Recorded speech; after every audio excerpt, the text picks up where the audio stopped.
Good evening, everybody. My name is Steve Goodey. I'm just a guy in the little square box there that you're looking at.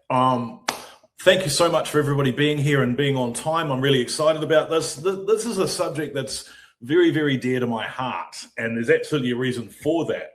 But I'm going to get into that very, very shortly. My guest speaker tonight is Shane Carruthers, a really great mate of mine. He's going to be on board very, very shortly. Welcome to the webinar this evening. I'm really stoked to have you guys all on board. Now, if you have not used this webinar software before, you'll see that in that corner, hopefully, you can actually put in comments. And there's been people saying g'day and how you going and why is your head so shiny, Steve, and all that sort of stuff, which, thanks for that. Jump on there, make a comment, ask a question. We'd love to cover it and stuff. I haven't done one of these webinars for ages, and I know I don't get nervous, but if I did, now it'd be about when I did, because I'm about to press the buttons and see if some things actually work. First thing I'm going to do is I'm going to press a button and bring on Shane Carruthers. Hey, there he is. Evening, Shane. How are you doing? Good evening. Thank you. That all worked. No technical difficulties. That's ideal. So I'm in Wellington this evening, and Shane's at his home in Auckland, and which is fitting because we work nationwide. Shane's a really great mate of mine, has been for decades, and we both do a lot of the same sort of stuff. We're both full-time, lifelong property professionals, but I run my Facebook page, and Shane is a real estate agent who does a lot of property transactions. And so on my Facebook page, a lot of the people watching tonight might remember that I took exception recently to real estate agents who would quote cash flow figures, primarily saying that a property was cash flow positive in their online marketing. And even today at the auctions, I was approached by a very friendly young agent who mentioned to me, "Oh, you're that Steve Goodey guy who hates real estate agents." Absolutely not true. And I've, in fact, stopped beating up on real estate agents for misappropriating the word cash flow positive, because I don't want to beat up on any one particular agent. I was really quite annoyed that there wasn't an overall rule about this, and that people who misquote cash flow figures in real estate transactions weren't being kind of, I suppose, brought to task. And because, Shane, you're a licensed and registered real estate agent and licensee, I believe, and have been for years. You guys have to run through some hoops with due diligence and not misquoting things, correct? Agree. Yeah, it would not make sense to put some wordage in to say that it was cash flow positive if it wasn't. I don't really see why an agent would do that. Even if it was cash flow positive, it's probably not worth actually putting that wording in. Yeah, it is. Yeah. And on top of that, you're not allowed to say something doesn't have asbestos. You're not allowed to say something doesn't leak. But seemingly by the REA rules, you are allowed to say that you state financial claims on the product. So I approached the REA and said, what's up, guys? Have you guys ever taken anybody to task on this? And in essence, it seemed like they never had. And the excuse they gave me was they didn't know that there was a definitive rule of what cash flow or cash flow positive or negative actually means. So I looked it up, didn't I? Because, I'm that sort of a train spotter. So cash flow positive means a property produces more income than it costs to hold. So, of course, there is holding costs, and I'll explain what those are very shortly. I know that I'm teaching people who know a lot about real estate how to suck eggs. We will get onto some more advanced stuff, but basically what it means is that surplus money is left over after all expenses are paid. Now, these are fixed expenses. Imagine, if you will, things you cannot get away from. So you can't get away from rates, insurance, body corporate, things that you absolutely have to spend money on any particular property. Those things you can't get away from. So those are fixed costs. So what counts as an expense? Fixed on one side. Mortgage interest, council rates, insurance, property management, maybe. You can manage your own properties. I don't recommend it. I don't want to be a property manager. Body corporate rate fees, ground leases, all of these things you will get sued if you don't pay it if you own a property. On the other side, you've got the variable stuff. maintenance. You can choose to do or not do maintenance. If your house falls over, it's not going to be able to be rented. You might want to choose to do that. Accounting, other compliance costs, and having an allowance for vacancy in the property. These are all variable. So Shane, this is how you do your numbers, right? So you take out all of the actual fixed costs. What else do you do to prove cash flow? The typical way to do it is, you got your purchase price, and then you got your rent per annum, and then your expenses are your mortgage. I always do 100% financing. Some people may choose to put a 30% deposit in any respect. That's use of money anyway, so 100% I think is the correct way to do it. And then most properties are just council rates, insurance, and property management. But like you say, you could manage your own property. And then the maintenance and stuff, I mean, are you going to spend $5,000? Are you going to spend nothing? Are you going to keep it up to date? So we don't factor that in because that's more personalized thing. We're just really just getting the raw numbers to see, is this cash flow positive? And then we can look further into it. If it's not cash flow positive, then it just makes it easy to move on to the next one before you drill down deeper. And like I say, there's some small variables in that as well insofar as council rates. So when you get into the regions, you're typically going to have disproportionately high rates versus purchase price because less people in there to spread the cost of infrastructure, potentially behind on infrastructure upgrades. So, you want to look at those costs, not just use what we would all normally use, which is gross yield. You really want to use a cash flow figure to make sure that it is cash flow positive, because an 8% gross yield may not be cash flow positive. Yeah, absolutely. And in fact, I saw one the other day that was leasehold property, which most people avoid like the plague, and rightly so. And this was a property that was for sale for $80,000. It had $550 a week rent coming in, and it was cash flow negative. It would cost you more than that. Because I know, it's ridiculous, right? How is that possible? I know, because the ground lease on it was like $23,000, $24,000 a year. So every week you own this property, you're paying $600 in. And I think the great public out there would love to be able to trust some numbers. And I didn't mean to throw on my white cape tonight and be like the crusader for cash flow or something, but blimmin' heck, I think somebody has to, because there's so many cowboys out there. So some of the ones I've seen is, it's cash flow positive as long as you pay a 30% deposit. Well, I'm sorry, but as you say, you need to get the classic. That's the classic one. Yeah, you get the cash flow figure. Positive. Yeah, correct. The other one I saw was I spoke to a real estate agent, and they always, let's be fair, I think I'm lovely, right? But when Steve Goodey asks about it and they Google me, the information starts to dry up and shrink quite a bit. So I sent a couple of Trade Me requests off recently and said, well, can you send me your cash flow figures? Or, we haven't done any. Well, you're quoting that it's cash flow positive. You must have done some numbers. And they were like, well, of course it's cash flow positive because it's providing cash flow to the current owner.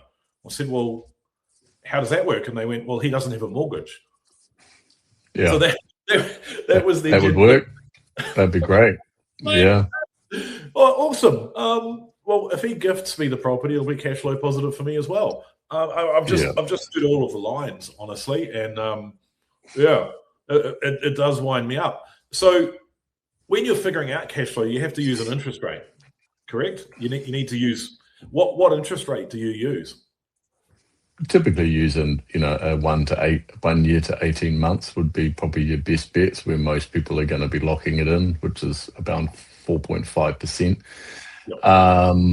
Yep. That's what I do, but you'd have a play around and put a long-term rate of 7% if you really wanted to be safe. But we typically just put in whatever the flag rate is at a normal bank without a deduction, without a 20% equity in the bank, and that gives people the raw numbers to play around with, because there's differences with each person. But what we're saying is, this is cash flow positive based on some basic numbers, and then you can drill down further into that. If it's a slightly older property, may need some maintenance.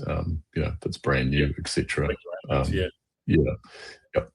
And I agree with that too. Like I tend to use the 18 or the 24-month rate because, but only if it's a rate that you can actually physically get without it being a special one-off rate. Not a TSB for their 3 customers, like you said the other day. That was classic. I got literally. So much comment. Have you ever heard of anyone that's at TSB Bank or SBS or HSBC? You give a small rural bank some shit. A very small party, yeah. And you've got 3 million people watching your Facebook page every month, and they will let you know. Small rural banks have some very, very loyal followers, which is exactly what I. Yeah, I made the joke that for those who aren't following on this one, I made the joke that TSB have brought their interest rate down, and that both of them borrowers are very happy. And there was a poo storm of comment about that one. Yeah. So here's an example, right? And I love this one. This is one that I found this week. This one is currently sitting on TradeMe. Residential investors, cash flow positive. So it doesn't say potentially cash flow positive. It says actually cash flow positive. And this one's for sale for $1.635 million. And trust me, that is the best photo of the property. So I nailed into it, and I had a really good look through it. The real estate agency is called James Law, which makes it sound like a legal agency, which kind of makes this even worse. Now, this is based on you turning a hallway into an extra bedroom for cash flow. You couldn't make this shit up. This property... You just have to lie straight down and you'll be fine. Well, I mean... What it means is that there's 4 flats here, and if you renovate all of the flats, they didn't include the cost of the renovation in their calculations. If you renovate all the flats, it would be neutral. At the moment, the way that it's advertised at that 1.6 rate, $100 per week cash flow negative. And that's a good result because boy, oh boy, have I seen some property deals that are $600 or $700 negative when the agent is marketing them as cash flow positive. In my opinion, if it only makes you about $50 a week positive, it's neutral. Because $50 a week can go like that with an interest rate increase or an issue of any sort. It'll eat your margin for a year. I think $150 a week is actual positive. What do you reckon, Shane? Absolute minimum, right? Yeah, I agree. I mean, 50 is technically cash flow positive, but you would put the disclaimer in that it is neutral, because that's $2,500 a year. So if you have a couple of weeks vacancy, you have to change a heat pump, you're back. So yeah, I agree. Over $100 a week would be a fair way to do it, which is what, like sort of $5,000 a year or something. Cash flow positive. Yep. Agreed.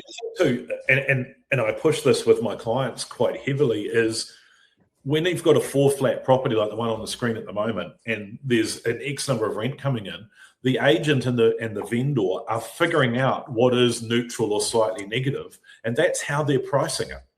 So they will probably be pushing the rent pretty hard as well. They may not actually be getting the rent that they're saying, or there may be a rental appraisal that's out of whack, and they're just multiplying that by 52 and then extrapolating that into a purchase price. And so it's pretty easy for us to figure out what is positive. You know, it's all in the proof. It's all sitting there and it's available to be seen. So it's not that hard for them to put it together, and, you know, people hide it. Now, this is what I'm seeing buyers doing right now in the current marketplace. Now, I believe we're in a really weird place. It's kind of like a strange twilight of the end of a property cycle, right? And I'll explain this one, but, you know, walk along this one with me if you like. In the order of importance, this is what I find that buyers are buying at the moment. Number one, they're buying anything that's actually cash flow positive, that can be proven to be so, and something that's actually going to put money in their pocket every week. The second thing that people are buying, thing number 2 on that list, if you like, is people are buying cheap or heavily discounted property stock. So that would be your $1.3 million Auckland 3-bedroom on a full section that you can pick up for $850,000, something like that. no problem at all. The third thing, or let's call it the last thing people are buying at the moment, which is weird because it was such the flavor of the month for years and years, is deals with potential. So in my mind, people are actually not purchasing renovations or properties where you need to actually purchase it, put a 20% deposit in, and then spend money and time actually making the property better as well. So number one, cash flow. Number two, discount. Number three, people will start to look at heavily discounted properties with problems on them. Do you agree with that, Shane? What do you reckon? That accurate? Yeah, absolutely. Yeah, because you still got a reasonably flat market. I mean, the regions, potentially are booming, even though the media hasn't really picked up on that yet. But there's certain pockets that the supply has got very low. So people will miss out on a property and then they'll be determined to get the next one, so they'll put another 50K in. So there is some variable there, but typically most people, it needs to be neutral or cash flow positive, because the only people that I know that have ever not decided to carry on owning a property without it being their own choice was because they couldn't service it. Yeah, I mean, that's not because they fell out of love with the property or the tenants weren't good. It's typically like we're putting $300-400 a week in, and we're over it. I get the little map of New Zealand every month, and it tells me that my house has gone down 5%, and it's very depressing. And so they're just like, I'm over it. Like, I'm okay to have some cash flow. So yeah, so cash flow is king. It always has been, but I think people are starting to realize a bit more clearly, because real estate agents are putting it in their ads, which I don't remember seeing, 10, 15 years ago. Yeah. And the thing is too, like, you can't eat equity. We keep saying this, like cash flow is resilience. And if you have a financial oops or a cash flow hole or a problem there, having $1,000 a week coming in if you're not working yourself, that limit helps. My God, like no bank is normally ever going to take you to the wall or push you around if you're still making payments. But if you get a valuation and that says you're worth $1 million, you can't eat that. You can't change that for hamburgers. That is why, we harp on and say cash flow is king, because it literally does save you. It's exactly where it's at. Yeah, and it should be its own, the sort of business. Each property should be its own sort of operating business, which should pay for its own way. It's not clever to buy something to top up in the hope that there will be capital growth. Traditionally there has been, and I'm picking there always will be. I mean, I'm nearly 50. You're the same. We're going to live in a house for the rest of our life, so it's always going to be it's going to be popular. It's not going to be, we're not really living in pods or something, but you got to have cash flow to at least hold it. It doesn't have to be extreme. But I agree with you said, like, say at least 100 is probably is safe, unless you're using it to exit a job. So you've got a job you want to leave and you want to fill that with properties, then you potentially want slightly higher cash flow properties than that, up to sort of $1,000 a week cash flow positive. But yeah. All right. Now, totally selfishly, I get called nasty for beating up on real estate agents. So I'm going to get you to beat up on both Auckland and the regions, so you can present this slide. What do you reckon? You can be the unpopular guy for this one. Yeah. So we've sort of split this slide up into Auckland and the regions. And I started my property journey probably over 20 years ago, and there was always this philosophy that you have like a bag of properties of, say, 5 properties. 4 would be cash flow and 1 would be an equity deal. The equity deal and capital growth deal, would be in Auckland. And there was always that sort of belief that you either get capital growth, i.e. be in Auckland, or you buy in the regions, you get no capital growth, but you get huge cash flow. That just simply isn't true anymore. I would argue that some of the regions, as the percentage, have outperformed Auckland. They just don't seem as big, because you have a $500,000 property that becomes 600, and you think that's 100, whereas this 5 mil to 6 mil seems like a lot. So there is a way to find both. So with Auckland, I typically wouldn't look there for cash flow unless I had a client that specifically wanted it, and we'd have to find something creative like sleeping in a hallway to get that cash flow up, or having people standing up to sleep. It can be done rent by the room because the entry price is high versus the rent, and that's yield. I'm sure everyone understands what yield is. It's basically your annualized rent divided by your purchase price. So typically a yield to be sort of 3 or 4%, which is not cash flow positive. We've put emotional bidding wars. Yeah, potentially. That is definitely in a boom market. Yeah, I've never seen anything quite like an Auckland property market when it takes off. It's quite breathtaking. And then, like I say, the old school thinking is that capital growth only occurs in Auckland, and if you don't have a property there, then you're not going to get that. So if you went to, it is old school thinking, and it's outdated. But for my money, if I was to buy two $500,000 properties, one in Palmerston North and one in Dunedin, versus one $1 million property in Auckland, the likelihood of the Auckland property doubling in value is higher than the two ones in the regions. That's. I think that you can't fight me on that. That's just a reality. Wouldn't you agree? No, really. I wouldn't. I think it's cyclical. No, I think they all end up about the same, unless it's in the middle of Timbuktu and the boondocks, and you go on Google Maps and then you zoom out once and you can see the whole town. It's like one of those little carpets you used to put down with you drive your cars on. That I could argue you could potentially. I don't want to offend anyone. The likes of like Tokoroa and stuff like that, where you had an industry there that no longer really exists. It's now automated. Yeah. So you do have. I lived there as a child. Up till sort of maybe. Yeah, well, we lived there, and I remember Mum and Dad sold their place for $200,000, and you could probably buy that now for $400,000. So, and I'm old, so. That I would agree with you. It hasn't doubled, but I think there is some exceptions. But yeah, Auckland is a safe bet. Auckland, if you want just a safer bet, I think. Like I was looking at a property in Greyland today that comes up for Auckland auction shortly, and it's pretty much sold about every 4 years since the 80s, and every 4 years since the 80s it's doubled. So it started at 120, and then it went up to sort of 300, then it was 600, and then 900, took a break, and then went 1 million, 1.8 million. It's just, I think if it's gains you're after, Auckland's your play, but I don't think you can have just gains in your portfolio because you'll just go broke. You won't have the cash flow. Yeah, but like I said, there's certain pockets where you're still going to get a good amount of capital growth. I mean, if we could all buy just unlimited properties in Auckland, we'd all look like a genius, because when they were 200,000, sure, it makes sense. But if you're going to have a $1 million entry price, I mean, the benefits of Auckland are obvious. It's the largest city in the country. You've got massive infrastructure, huge employment, high paid employment, immigration. When people pop into New Zealand, they start in Auckland because that's where the plane lands.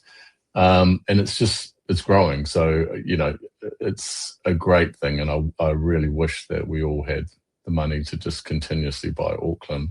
So you have to go out of that, and there is certain ones that work. So talking about the regional side of it, it's obviously lower entry prices, substantially lower. That could be the same exercise as you're saying. You've got 2 mil where you're better to buy $400,000 or $500,000 properties and get cash flow, or you're better to buy a 2 mil. But there's also people that don't have a $2 million budget. They might have a 400 or 500. So the regions are going to be ideal, so that they get to enter the market, they get to be in the market rather than not being in it. And there is some advantage to that. Much higher yields, which is just based on your purchase price being lower. Your rents weirdly are similar to Auckland. It's actually quite weird. Because Auckland rents have fallen back just because there's quite a large oversupply of rentals on the market, with people putting their properties up for rent, or they haven't sold, so they put them up for rent. Less emotional competition. Yep, I agree with that. And like I say, this is the new school thinking that you could you can have both. You can find locations where you're going to get exceptional capital growth, but you're also going to get huge cash flow, and that's going to mean that you can hold the asset. But also when you get older, say you got 10, you sell 5, it clears the debt on the remaining 5, and then you're left with 5 that have got like rock star rental incomes, and you can live on that. So yeah. And so what's the smallest town you would go to, Shane? What's your recommendation? What's too 12,000.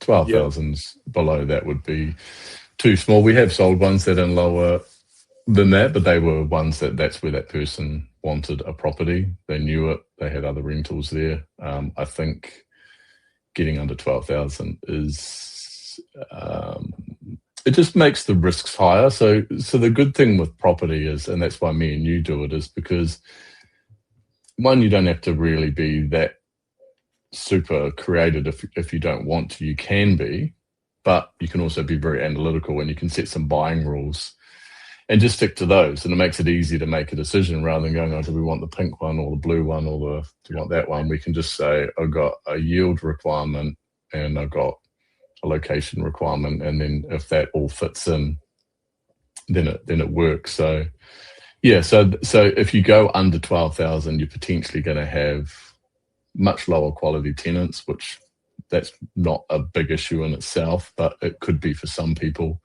But you also don't have typically industry that's paying high wages, and the way that a property market moves is generally people paying a little bit more for a property. So if people are not earning, that's why Auckland is so high, because you might have 2 couples that are 25 earning $200,000 each. I mean, you can buy whatever they want, it's not even an issue. Whereas if you've got someone that's an awesome person in an awesome job and earning 100,000 in the regions, I mean, they're not going to pay $2.5 million for their first home.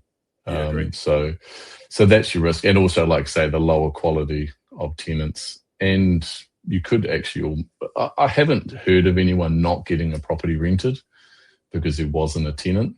It would always be a decision because maybe they weren't the type of tenant that you'd want in there. Yeah. So you just de-risk it, and by having that rule, it can be broken. And I know people that have properties in towns that are smaller than that, and they've built big portfolios and they've done incredibly well. So I don't want to offend anyone. There's no right and wrong. It's just that's a sort of a rule that I've found has worked really well. Yeah, and my rule too for a lot of the people that I've coached over the years, for people predominantly that live outside of Auckland, is once you've got 4 or 5 properties in your hometown, it's probably time to go up to Auckland and buy 1 property up there at least. And I think that's a valid rule. And the reversal also works for Aucklanders too. Once you've got a couple of houses in Auckland, it's probably time to go to the regions to find cash flow. And myself, I always get asked what my favourite places are. And honestly, Tauranga is so tight, it's near on impossible to buy anything in Tauranga. Stuff just goes boof and just disappears so fast. I've strangely become a big fan of Hamilton in the last few years, but they can go out in all 4 directions. There's a lot of infrastructure going into Hamilton. Taranaki and Gisborne, they're through towns, meaning that nobody's going through them on the way to somewhere else. They have to realistically be a destination, which is why I like them. I like the Manawatu. I like Wanganui and Palmy. They're university and industrial towns, and they've got a couple of different things going on. And in the South Island, interestingly enough, anything Christchurch and South has been going absolute gangbusters. Christchurch and North, I wouldn't really touch at the moment. Nelson's great, but it's super tightly held like Tauranga is. So, there's options around the country, don't get me wrong, but, I agree that 12,000 is probably, where you want to go. And for my money too, like there's 46,000 listings on Trade Me at the moment and 52 or 53,000, I think, listings on realestate.co.nz. And so for my mind, there's a pathway that properties go through. And I actually alluded to this on Facebook this week, saying well-regarded, well-maintained, well-marketed properties are selling very, very quickly. But if they don't sell, the only real pathway is for the agent to then rip the price out, rip the guts out of the price. And there doesn't seem to be much else happening in the way of marketing properties. So what happens is the strong path A, the path launch, high energy, big crowds, lots of shoes at the open home, fast offers. Vendors' expectation price might be high. And this is where I say to vendors, create a crowd mentality, meaning a tender or an auction or a deadline, but price it low. Like, get lots of people involved and let them push the price back up from there. So path A is lots of activity, and the result sells at or above or at a premium. I ignore those properties. So I'm not necessarily jumping on Trade Me and looking at the brand new listings that arrive every day. I personally prefer path B, which is properties that have become somewhat stale on the marketplace. So I had I think Tuesday, Wednesday this week, I jumped on Trade Me and I went through about 3,000 or 4,000 listings pretty quickly, let's be fair. Fingers of death here, rolling through Trade Me. And what I looked for was anything 6+ bedrooms or anything with the word home and income in it. And I went right through the country with that.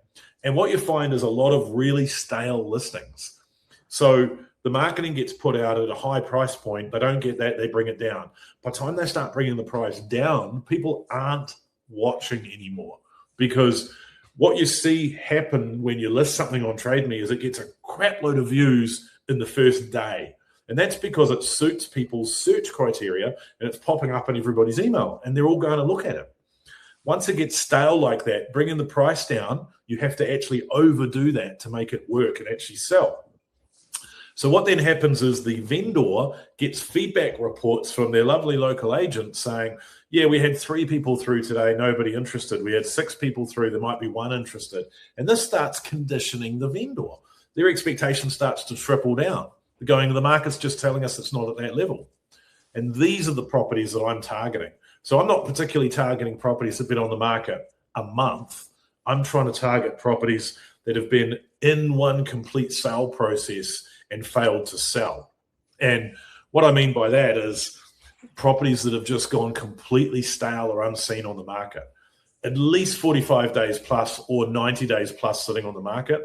Any change in marketing, if people don't know, if you jump on Trade Me's app on your phone and you've got a watch list on there, it will tell you if anything changes on the marketing of any properties you're looking at.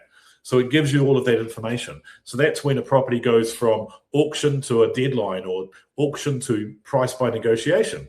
And that's just a white flag being waved by the vendor saying, come on, guys, I need to get something moving here. And also data like low traffic. Ring up your local real estate agent and ask them, hey, is this property had a lot of interest? Has there been any other offers? Where did you guys appraise it at? Where do you think it sits in the marketplace? All lovely, soft, non-abrasive ways of saying, come on, bro, how much? What are they going to take? And eventually the vendors get worn out and they're ready to move on and meet the market. There's a power dynamic there we're exploiting. And that power dynamic is, I'm a buyer. I can buy any of the 50,000 odd properties on the marketplace. Most vendors only have one property to sell, and that's the one property they want to sell. So I'm always using that psychology of the buyer as well. And then you're also looking for any form of motivation in the wording of the listing. Now, it gives me the moral superiority to put in a pretty low offer when they say super motivated vendor must meet the market, and then they don't meet the market. You just say to the agent, come on, bro, it's in the sign. Let's go get me a countersign. But the verbal words that they use in the marketing is very, very important. Price reductions, change of sale process. The profit just sits there in the negotiation system from that point on. And you've seen this over the years, Shane. You've listed plenty of properties, and those vendors had some wild expectation to start with, right? Yeah, they do. And you got one chance to get it across the line, and it's about 3 weeks if you go outside of that. It's problematic because you lose that momentum. It falls further down into Trade Me, which may not be quite a big deal if it's in a small location, but if it's in Auckland, there's like 15,000 listings. So you might be on page 280 within 3 days. And then you're starting to have to explain to buyers, why hasn't it sold already? Yeah. There's something wrong with it. And you're like, no, there's nothing wrong with it. It's just, we haven't had the offers. And so you just start digging a hole for yourself. Yeah. So I agree. Sometimes the older listings are good because the vendor's been conditioned. The market has told them what the property is worth. If they've said yes to that, then it's not on TradeBet anymore and they've sold it. If they've said no, then it stays on there. And then a typical agent will have multiple listings. They're not going to be doing open homes after a couple of months. So you got no open homes. So it's a race to the bottom, really. Yeah. And changing wordage and all that doesn't do much. I mean, it is a strategy to just change that BEO or price by negotiation. Now that we know that does bump an email to the watch list, you can use that strategically. But most people's watch lists are hilarious. They're like 1,000 properties or something. So it's just like, there's no priority. And when I talk to vendors, they often say, well, why isn't anyone putting an offer on our property? And it's like, they potentially haven't seen it. Yeah. Like there's so many options. You get like 3 weeks and then it's a bit like a salad at Fat Camp. It's gone off, It is. It's in the clearance item and it's got a sticker on it and it's starting to get brown on the edges. And if your price is like the same as a brand new orange, people are just going to buy the brand new orange, Yeah, exactly. And I had this at auction for Wainui today. Property got up to sort of, high fives and it needed $100,000 reno. And when it was renoed, it was going to be worth 600. So everybody just walked away and price badly.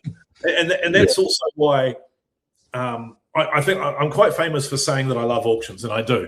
I love the fact that it's a contact sport, right? You're standing there and you're eyeing up everybody else that's in the room, and you're going, oh, I'm working on, I'm competing against that person. And if they bid, I bid, and if I bid, they bid, and if they bid, I bid. And it's the closest thing we get in property to a sport. But I hate deadlines, I hate tenders and auctions. I don't know, as a buyer, because this is the format that real estate agents use to get multiple buyers to compete with each other at the same time. And so I was really pleased very recently when I saw TradeMe do an update in their files, meaning how you can filter different property deals. You can now filter out by sale process. So you can actually go, hey, there's 10,000 properties in the township that I want or whatever. No, let's be fair, like 3,001. I'm sorry. Right. And you can go no deadlines, no tenders, no auctions, which leaves you just with price by negotiation, buyer inquiry over. And those properties are the ones that are actually on the market today. You can actually put an offer in and get an answer today. So that everybody in the crowd keep going and buying deadlines, tenders, and auctions. I'll be over on this side with price by negotiation by BEO, because what happens in the real world of real estate, as Shane and I both know, is that buyers think they're going to get 15 offers in the first week. So they go, we'll corral all those offers together and have them vendors, right? Sorry, vendors. And so we'll do a deadline, a tender, or an auction, and we'll have all of these offers to consider at the tender date, the deadline date, or the auction date. If that process doesn't work, they go over to the green side. They get price, they get buy negotiation. And so anything on that side is a show of white flag, let's go, hey, I really need a sale. Plus, it's just more obvious. You can ring up the agent and go, so there was a deadline. How did that go? The agent's likely to say, look, there was 3 offers, none of them were suitable. Cool. What was the highest level that it got to? Give me some brackets. Give me a rough idea. And they've got a rough idea. But more importantly, the vendor has been somewhat conditioned by this activity. Well, that has been the process in the last year, which is baffling to me.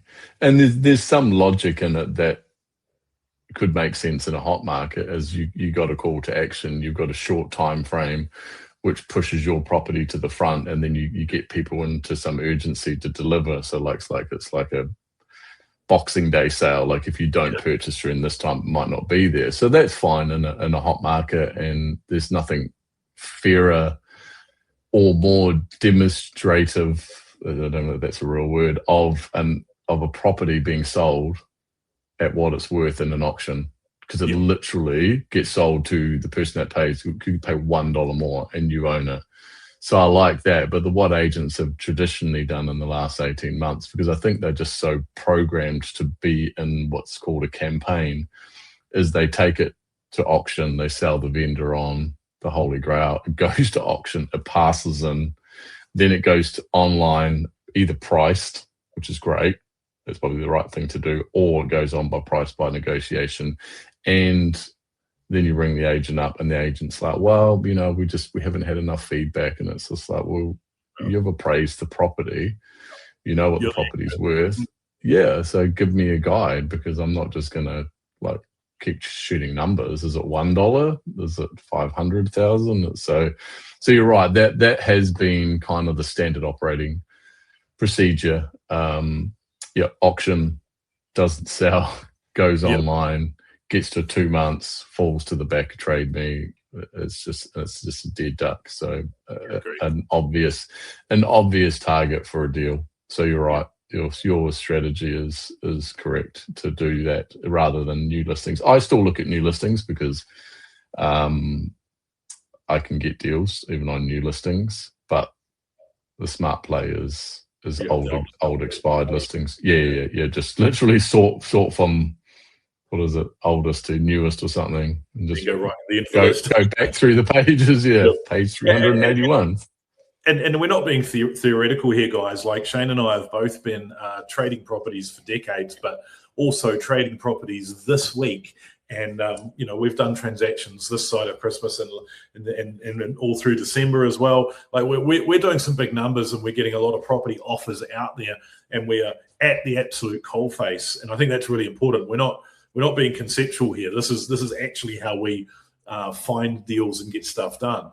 And this is like a playbook, if you like, of the search engine words that I like to use when I'm jumping on Trade Me. Motivation, motivated, vendor relocating, must be sold, urgent sale, anything with the word urgent in it, discounted, ignore CV, or just the word price brings up a whole different pile. And the thing I like about this is you can make this a nationwide search, chuck a couple of words in, and it will show you towns you don't know were on the map. It's like National Geographic of real estate. Open to all offers, price to sell, incentives. You'll notice one of the things that I haven't put in there is mortgagee. And there's an absolute reason for that. I took mortgagee out of this list. And that's because if a property... I put it in there, but... Did you? Yeah, it's in there. Oh, it is too. No, I disagree, Estate sale, yes. Mortgagee I dislike, because I should have got final press on these slides, tell you. Yeah, sorry about that. The reason... I'll tell you why I don't like it, and you tell me why you do, right? Yeah, I know. I'm sorry, I'm getting some grief in the comments now, Shane. Like, I don't even know if I spelled mortgagee correctly, but it seems like a lot of E's and one too many G's or something.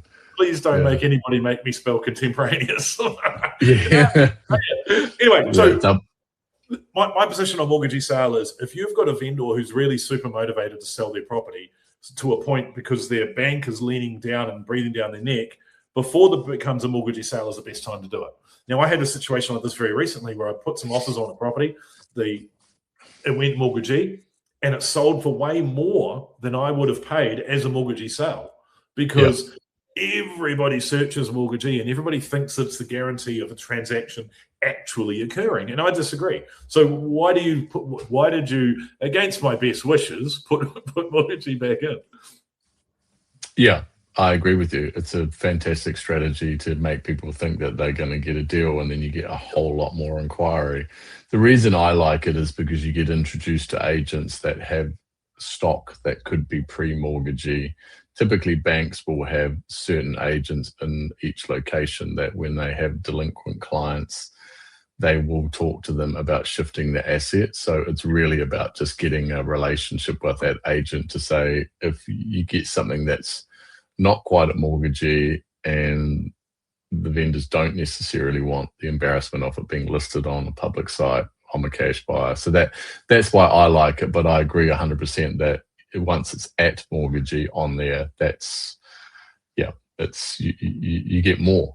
Weirdly, you get, because there's so many people and they get excited, and it's like doing a trade me auction for $100 couch or something, and then you end up paying $500. It's like secondhand couch, and you're like, what just happened here? So no, I agree. That's why I put it in there, and I probably should have put a disclaimer. No, we can always have the fight about it.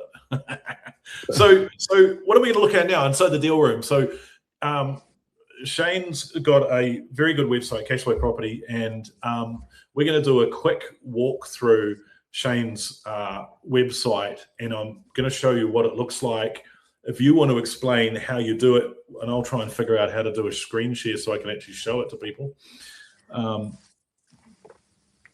You did well getting my website on that laptop.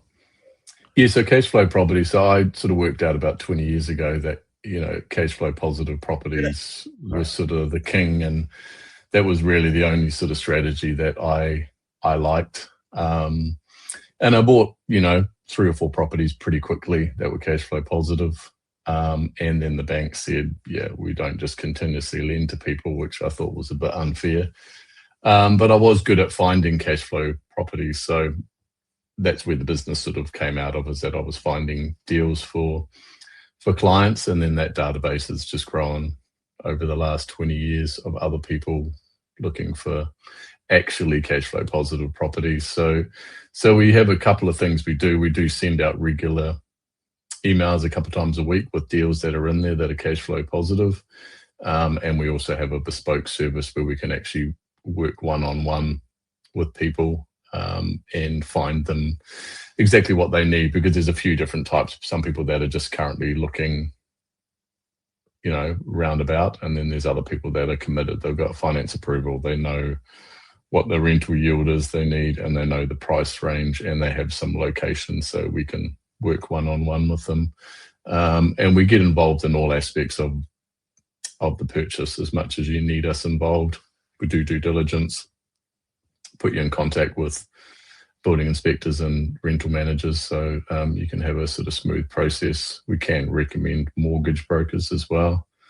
So that's, we also work with a lot of mortgage brokers who have clients that have got pre-approvals and they're really quite motivated to buy something. And I think that I don't want to make any enemies out of Christchurch or anything, but there's definitely some companies out there who work as a buyer's advocate or present cash flow deals that are, in my opinion, less than appealing. And quite often you'll see in a portfolio somebody's bought one of these, and it's usually a new build, which isn't really going to appreciate value, in my opinion.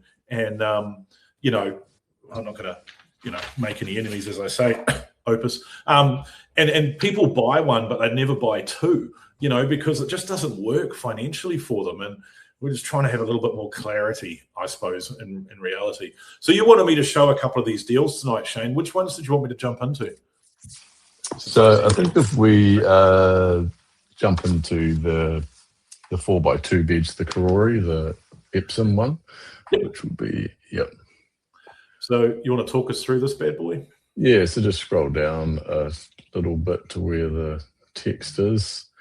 Yeah, so this is obviously 4 2-bedroom units, premium location, Karori. So the yield is not fantastic, but you're in a premium location. It's returning $2,115 a week. And they're actually on separate titles. So the players, you could actually potentially sell these properties off separately or keep them as a portfolio or renovate, add some value to them. So they're about 300. 4 different banks as well, you don't have to do true. Actually, I never thought about that. Yeah, that's true. Taking to 4 different banks, or you could do a syndicate deal where you got 4 of you, only have a small budget, but maybe you could buy them together. It's quite a huge freehold site. It's a bit of a weird shape, but it's still a big site. And that would be, if you went into the slide with the cash flow analysis on the 4x2, we could sort of show you the numbers. So yeah, it's a solid old, brick cinder block construction. Yep. So it would survive the apocalypse.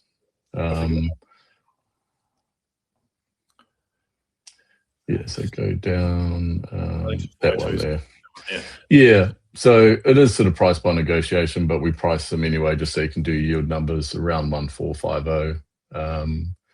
If you got a mortgage on it, 100% interest only, that's how I do my numbers. If you do P&I, then you could run these numbers a little bit differently. It's about 65K worth of mortgage cost, 7,000, call it 8,000 of property management, which would be 7-8% of your annualized rent.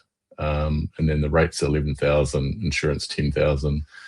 So you've got total expenses of 93,000. So you've got about $308 a week cash flow positive. So not a hugely high cash flow positive property, but the fact that it's got the separate titles already there and it is in a premium location, you're taking a slightly lower yield just for that offset. Still 6% net yield. Yeah, so that's a great little property. Or even if you had someone that was going to be going to school in that location, you could put them in one of the 2 beddies with a flatmate and then rent the other 3 out. Yeah, for sure. Which I've done previously with clients. Yep. All right. So let's have a quick look at your Hastings deal that you've got running then. Yep. So this was. I'll just bang. Probably the other Hastings one, the one that's going to the. Have you gone to the properties page? You got more than one. Yeah, but go into the tab at the top because it's an older listing. Gotcha. So go to the properties, and then at one pointing at the screen, and then just scroll down and keep on going. Yeah, that one there, Hastings. Yeah. Yeah, gotcha. So we just recently sold that last year. That's a good example of really what a cash flow property is. It's 6 separate units, delivering 11.5% gross yield, nearly 3,000 a week. Hold on, social housing. Shit, that's huge. Yeah, it's huge. And a social housing provider in there, so you don't even have the property management side of it, which gives you another sort of 10K. So just, huge cash flow.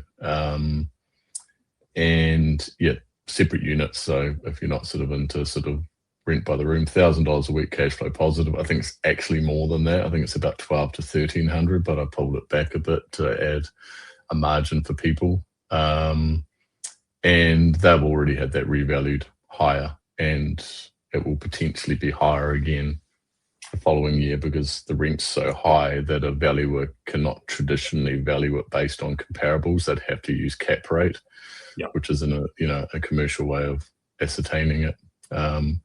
So that's the raw numbers: $1,295, $148,000 a year agreement.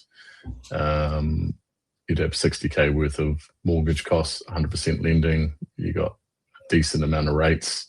Building wine and fitness, because it is fully certified. They have inspector that comes in. Insurance 7K. So with your total expenses taken off your 148, you've got there it is there, $1,203 a week. So that's proper cash flow positive. That's genuine. So, and if you bought it with like the example you gave at the beginning of the webinar of a freehold property, if you manage to freehold that, you're going to get the less 30-40 grand worth of cost. So you might have just over 100K of income, all healthy homes compliant. So yeah, it was a cracker little deal. And the thing with that is like that one's cash flow positive with 2 flats empty, and that's where people are really doing a run to home and incomes at the moment. You see this quite a lot, right? Yeah, I think the home and income is really or multi-units is the only thing that really cash flows, unless you're going to do a rent by the room situation, which I like, and you do clearly, but not for everyone. So if you don't want to do that, then a multi-dwelling, either the traditional home and income, or so we'd have a look at that in the Cargill deal if you want. You'd have to go back to the website, and it's a couple up from there. That's the one where you're sort of buying a small town. So that's a lot of beige. This is huge. This is nearly 3,000 square meters of land. I think it's maybe 1,500 square meters of floor area. And excuse 12. me, it looks like a mental hospital, but like boring assets Yeah. of other go. Oh my god, you know what I mean? Probably only because it's yellow. It looks like a mental one. I think if you made it white, it would be okay. So this has got 12 units, which is a blend of sort of 2 and 3 bedrooms throughout, all healthy homes. Had a building inspection. Place is pretty good. A little bit of subsidence here and there, but it's an old building. So they're sort of $250,000 worth of rent. And that's same again, $1,200 a week cash flow positive. So there's 2 2-bedrooms, 6 2-bedrooms, and 4 1-bedrooms. So you like got a full portfolio of properties in one go. 20 bedrooms, 20 bathrooms. And if you go to the cash flow side of it, oh, it's there. There we go. Yeah, so it's pretty straightforward. You've got your normal expenses in there, like we've just discussed with your mortgage. So you just take the 170K of total expenses away from the 253, and you've got 83,000. So that's $1,604 a week cash flow positive. Once again, the website using a lower number so as to not overmarket. Being as I'm a real estate agent, and I'd rather have it lower. So yeah, so it's 11. Well, it sounds like you don't if you say cash flow, but it's 11.2% gross yield, 8% net, and it's quite a strategic play too, because you've got a huge asset right in the CBD, massively cash flow. So yeah. And isn't it interesting that price is wrong too? Sorry, it's actually supposed to be 2,250,000, but so it's a decent purchase price, but for what you get, if you broke that down into the 12 tenancies, you're not paying much per tenancy. And 8.1, which is less than the last one, but the cash that's actually going in your pocket is so much higher. It's really interesting the way that if you actually set logical numbers out in a way that people can read and understand them, and they're defendable numbers, like they're not airy fairy, I really want to sell this to some bunny numbers, like that's what I love about it. Yeah, it's all in the detail. You really do have to do a cash flow analysis on a property to work out what its true cash flow is, because there could be some costs there. Like if you look at that, like if you didn't know any better, you wouldn't know that a building like that had nearly $30,000 a year worth of rates. Yeah. Which sounds like a lot, but it's not when you're getting $250,000 worth of rent. It's actually probably proportionally right. So yes, that was a cracker deal. That one is sold now, and we could probably have a look at the Petone deal as well, which is available. That's a sort of a live deal. So this is a rent by the room situation. Works really well. Has a professional property manager who specializes in rent by the room. So anyone who's sort of afraid of rent by the room and how do you do that? Well, you don't do it. You don't be involved at all, really. You just let them manage it. And they have a way of sort of getting a good blend of people that can live well together. Works well for the tenants because people that are in these locations may not know other people. They couldn't just get a $600 a week rent on their own. So they pay, a blend of say $200 to $270 a week, and they get a nice room like that they can put a TV in. They have power and internet covered. And it's just a strategy that allows you to just get phenomenal cash flow from a single asset, and valuers will value the property higher. Yep. So if this property did not have that much rent, it would not be worth as much as it is. It really is a very good way to have serviceability with the bank, because you've got high cash flow, but you also can create substantial equity, which moves you into your next purchase. So yeah, I do like this strategy. Like I say, it's not for everyone, but I guess the way to look at it is that you're not actually managing it. You have a professional person managing that, and right on the seashore almost. So cool location in Petone with the waterfront, and then if you work in the city, it's just a 20-minute drive into the CBD, which is, I live in Auckland. It's easy. Yep. And so you got some numbers on here somewhere as well. There we go. Yep. Yeah, so 1 point, once again, price by negotiation, but call it 1.4, 110,000 of rent. You've got your mortgage 65, and then your other expenses, which would be normal expenses. The only thing you're really adding in is that second to last one, which is Wi-Fi and power, which you're providing, which works out $600 to $800 a week, which is 7,500 a year. So your total expenses are 96. Yeah. Yeah, easy. So once again, a somewhat easy managed, maintained, renovated, ready to go, sort of 1,300 a week cash flow positive at sort of nearly 10% net. Yeah, I think that annual rent figure at the top is wrong. Yeah. Right, got you. It's a bit more than that. Yeah, I think we're 3. Yeah, so that's some examples of some ones that have recently sold, and also ones that are currently available that will cash flow, and how we work out the cash flow analysis. Yep. So how do people jump on your database? How do they work with you if they want to be a bespoke service? What's the lowdown there, Shane? Yeah, so some people are not necessarily ready to buy. They want to sort of see what sort of deals are being sent out. So an easy option is to just jump on and subscribe, and you'll get emails out with property deals which you can inquire on or just get a feel for.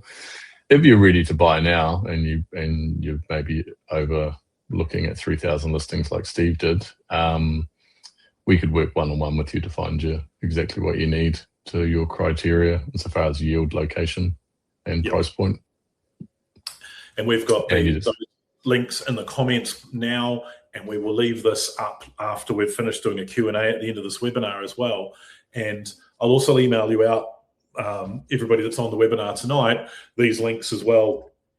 And probably we've recorded this webinar and everybody wants to refer back to it. We'll chuck it up on YouTube, and we'll put the link to the recording on YouTube so you can watch back through and get some more tips and tricks on buying cash flow positive deals. I think that the enduring thing that you should go away with is the numbers are the numbers. You can't fudge them. They're real. They're tangible. It takes a lot of time and effort to create a truly cash flow positive property. It might not look like a 3-bedroom villa in the city, because that's just not what does cash flow that way. And a buying service like this, or a buyer's advocate, or a pre-prepared property that's ready to go, there are ones literally sitting on the shelf if you would like to purchase one, and that's join the database tab. And if you want to speak to either Shane or myself more about a bespoke buyer's service where we help you actually find what it is you're looking for, then that's the bespoke buyer's service, and there's the 2 links in there as well. And there's nothing wrong with doing both as well. Obviously, with the bespoke buying service, we're going to be working with you one-to-one. We're going to give you a call, ask you what you need, try and fulfill that order for you. Obviously, we've been online for about an hour now, and we've gone through an awful lot of information. So if you have any questions for us, absolutely bang them into the comments now, and we would love to answer them for you. I've got first one here for Shane. The question from Nathan is saying, awesome properties. What about for those of us in the 5 to 550K buyers range? Because we have talked about a lot of big number properties tonight. I get that. Yeah, I saw that. I guess the bigger number ones are just a bit more interesting on a webinar.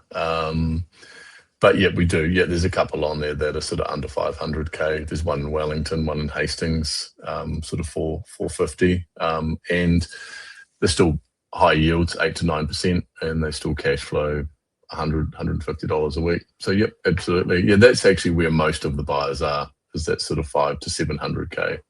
Yeah, that's what it's like, because they actually go real quick, those ones. They really do. Because a lot of people a redraw facility or a approval from a bank at under the 600K level, lots of people. Yeah, it's very common. And like you say, that may be a better play for people, even if they did have 2.5 million, maybe you buy $400,000 or $500,000 properties. So yeah, the only reason we put the big juggernaut ones in the Mental Institute on there clearly was just because it's a bit more exciting to talk about on a webinar than a 3 or 4 bedroom in Wanganui. That's yeah, even though that's a great buy. I've got some watches on tonight from Wanganui.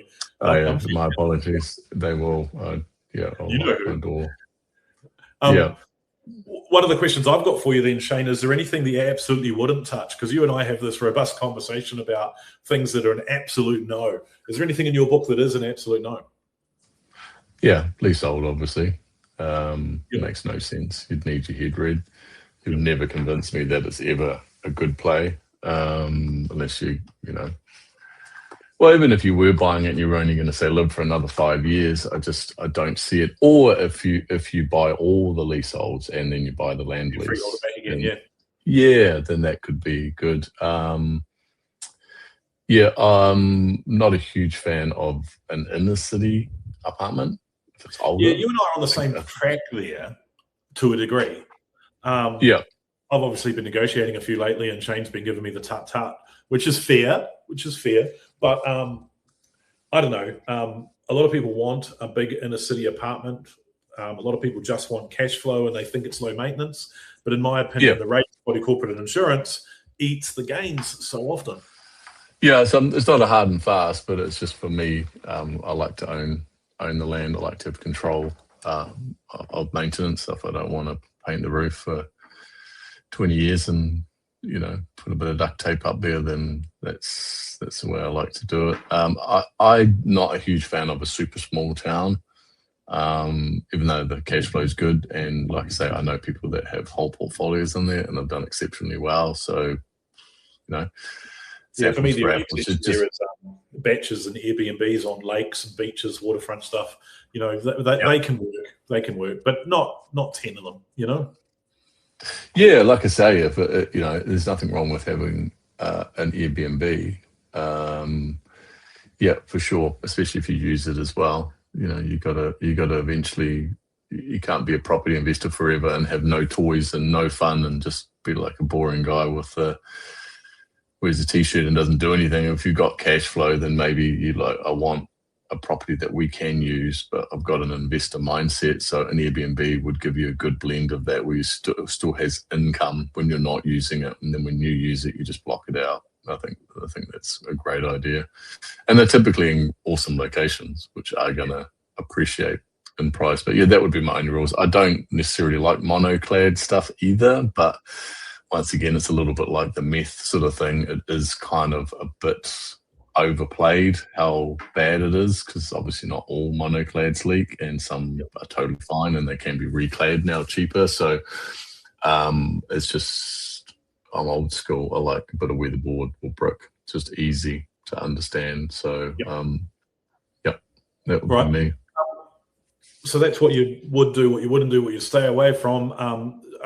Jeremy wanted you to elaborate more on the Epsom Way deal. So I'll give you his contact details. You can send him an email, ask him to cover any questions off on that. We can definitely do that. We also mentioned rent by room isn't for everybody. Why is that? Pros and cons. Like, I've been a big rent by room proponent for many years, but I wouldn't want an entire portfolio full of them. You at some point have to either sell them to somebody else who's prepared to run a rent by room, or convert it back to one big family home or 2 flats or something like that. And it is management heavy compared to just a 3-bedroom standalone house. But it's also quite often double the cash flow. And I just love cash flow. I really enjoy it. More than double. Yeah. Like way more than double. If it was double, you wouldn't even bother. I mean, some of it's like 600 versus 3,000. So it can, but it's not for everyone. Yeah. The other question here is, what about dual access apartments in major city? Shane and I had this fight today. I believe that there's some value in them if they're at the right price. So it's possible you might see one pop up on Shane's website in the next day or two. Look, I think there's a marketplace for studios and 1 bedrooms, very, very small apartments. And I think the higher the density in particularly Wellington and Auckland, the more people will put up with a small apartment to live in the CBD as opposed to having an hour's travel each way. So, I think there's a place for them. And once again, I don't think it's like eating chocolate for the rest of your life. I don't think that's something you want to do all of the time, but there's a place for it. And you've just got to go into it with your eyes open with due diligence. That's all, Yeah, I agree. If you do your due diligence and it's rock solid, then why not? It's good cash flow. It's just not my Cup of tea. Do you do meth testing before buying? You do. Yep, absolutely. Why not? It's cheap. You might as well know. Sold properties with high tests typically can just be cleaned. Like I say, a bit of a myth in the industry where you got to bowl everything and light it on fire if it's got any meth reading. So you can do two things. You're either going to find out what the meth reading is going to be 0 and you're going to be great, or you're going to find out that there is some in there that's at a level that you don't really care about or could be cleaned, and you can use it to negotiate the price. Yep. And the third thing is you set the baseline for your new tenants. So when your new tenants move in, you can say, I did get a meth test at the beginning of it, and so if there's meth in there now, it hasn't miraculously happened. So, yep, I think absolutely do it as part of your DD. Don't put it on the sale and purchase agreement. Just do a DD clause. Just keep it simple. This whole 1 page of LIM, building inspection, access, meth test, solicitor's approval, it's just like, it's too much. Just do a due diligence, and then you can exit for, because the letterbox is a different color, and it's easier for the vendor to understand because they know what due diligence is, and they'll just sign it. Yep. All right. Well, look, guys, we've been here more than an hour now. We've had some really robust conversations. We topped out at like 170 people with a lot of attention. We can't answer questions all night, but yes, I will be sending out the recording of this and sending you all an email with those 2 links in it so you can join the database for Cashflow properties. And we're going to be doing some more of these webinars in future too. So keep an eye on the Facebook page, and I'd love to have you there. And lastly, obviously, thanks, Shane. I know how much effort you put into doing this webinar with us tonight and putting that mortgagee word back in when I told you not. No. And it's always fun, like battling with you with our intrinsic differences in property investment. But I really appreciate you being online tonight, and I'm sure everybody else does. You're a wealth of knowledge. No, thanks for having me. Yeah, it's been awesome. Yeah, it's been fun, eh? All right. Well, thanks everybody, and I appreciate you all turning up and being here for us. And we'll call it quits there and end the webinar from there. And yeah, we'll see you again on another one very shortly. All right. Thanks, team. See ya. Yeah.